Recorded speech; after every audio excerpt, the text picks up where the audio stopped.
Yes, people. What's going on? Welcome back to United View. Welcome to a Flex's View, an emergency Flex's View, because finally we've got some insight into signing a new player in a position that we need, and it is Seny Lammens. I hope I'm saying that right. Seny Lammens.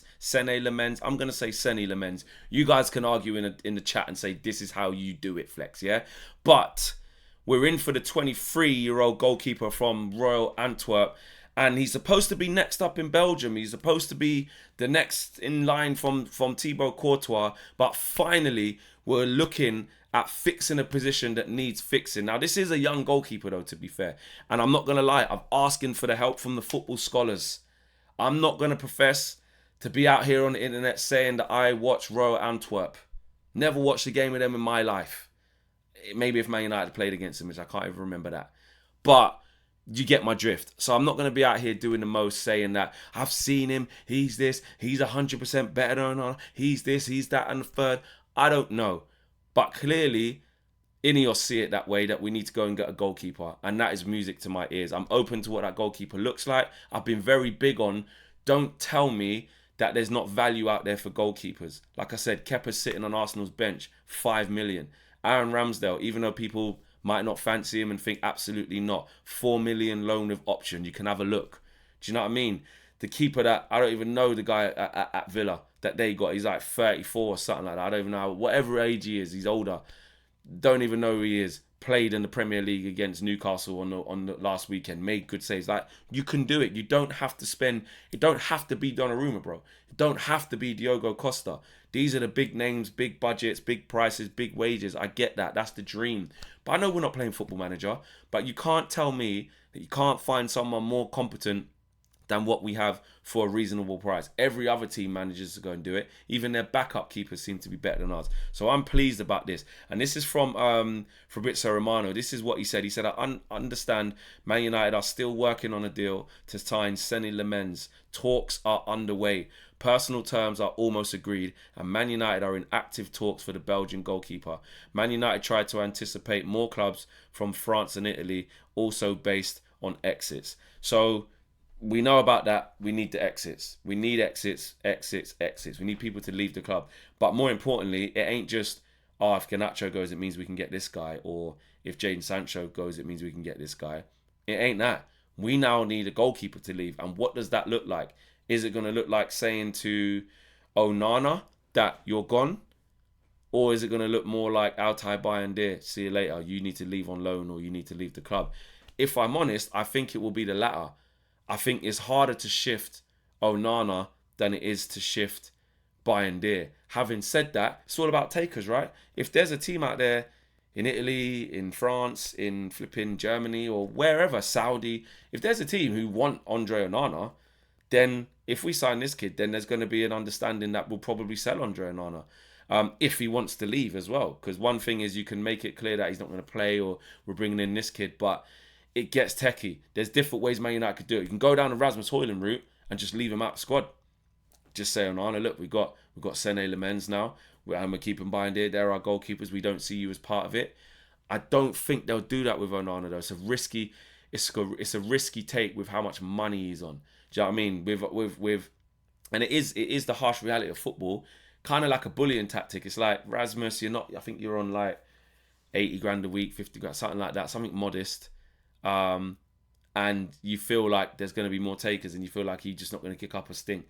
I think if you agitate Onana, he could do one of two things. He could say, no problem, I'll just go Saudi, get my bread, I'll go here, I'll go there. Or he'll say, no problem, bring this kid. I'm on my money, I'm comfortable, I'll fight out with this kid, I'm better than him. That's how he could see it. And then also what happens with Altay Bayındır. So I think you maybe look at Altay Bayındır leaving over Onana, but anything could happen. It's all about takers. Even us, we're saying we want these guys to leave. You have to have people who want them. You have to have a team who wants to sign Altay Bayındır. But the fact that we're in for Seny Lammens shows me, and personal terms are almost agreed. Man United are kicking on with this, and we've got 3 goalkeepers already. So someone has to leave. I've already said I don't know loads about him, but I've looked at a piece in the Metro by Tony Mogan, who's done a little bit, and he's got some stats on him and stuff as well. And I thought I'd just go through them just to see. He says the Antwerp keeper, compared to his countryman Thibaut Courtois, has showed huge promise with a save percentage of 81.4% last season, a huge improvement on Onana's return of 68.7%. He also says that the 23-year-old is regarded as one of the best young goalkeepers playing outside of Europe's top 5 leagues, with United credited with firm interest. He's got some stats up as well. He says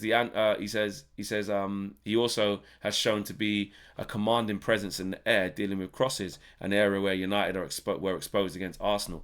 Lammens stopped 44 crosses, more than Alisson, more than Pickford, and more than Dean Henderson, among others as well. I'm looking at he's got like a little stats thing here, where it says crosses stopped last season. Martinez has got the most, stopped 56. So again, big, strong, coming to claim crosses. That's what we need. David Raya claimed 53, always out there claiming crosses. Look at this, Robert Sanchez in third with 47. Mark Flecken obviously left Brentford, gone to Bayer Leverkusen. He's 46. He's come out and claimed 46 crosses, and then it's Sané Lammens.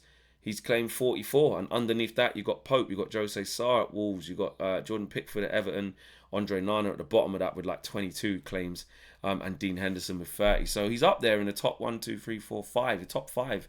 I don't know if that's across Europe's top 5 leagues, etc., because he's out of that league, but he's in good company. He also says the Belgian is also developing his own fearsome reputation in saving penalties, stopping 5 spot kicks since the start of the season, more than any other goalkeeper in Europe's top 10 leagues during that period. Reports in Belgium have claimed Antwerp are hoping to receive a bid in the region of 15 to 20 million euros, which is like 13 to 17.3 million pounds. There you go. Look at that. Between 13 million and 17 million. Is that hard? Is that hard? No, it's not. In today's market, it's peanuts. 13 million pounds with a guy that is tipped as one of the best young goalkeepers outside of Europe's top 5 leagues. So fair play. He's 23 years of age. It fits the right age profiles. It fits what Ineos are trying to do. And lo and behold, after Ruben Amorim being publicly backing the goalkeepers in the press conferences, which he has to do, by the way, but after all of that, Man United are trying to sign this guy. So if he's happy with everything, why is he trying to sign him? That's why when people try and get onto why is he saying that, deluded manager? If you think the manager's going to go in press conferences and throw all the players under the bus, then you're just a wally. That's just not how it works. You don't go to the press and say, I think this man's rubbish, I want him out, etc., etc. He always says, I'm happy with the squad we've got. We've got some really good players competing for positions, la-di-da. Because when players don't leave and you need to ask them to run through brick walls for you and play for you and listen to you, guess what? They need to know that you've got the vote of confidence. What shows us what's going on in there is what's happening in the transfer window and who Ruben Amorim picks on a weekend. Do you know what I'm saying? So I'm happy. Sané Lammens, football scholars, get in the chat. Let me know what's going on. Is this guy any good? I like what I'm reading. I've seen a few comps. That's all I know. I know he's the successor to Courtois. That's all I know. Let me know some more. But I'm just happy that we're finally going for a goalkeeper, because that is what we need. Smash a like on the video. Subscribe to the channel if you are new. Peace.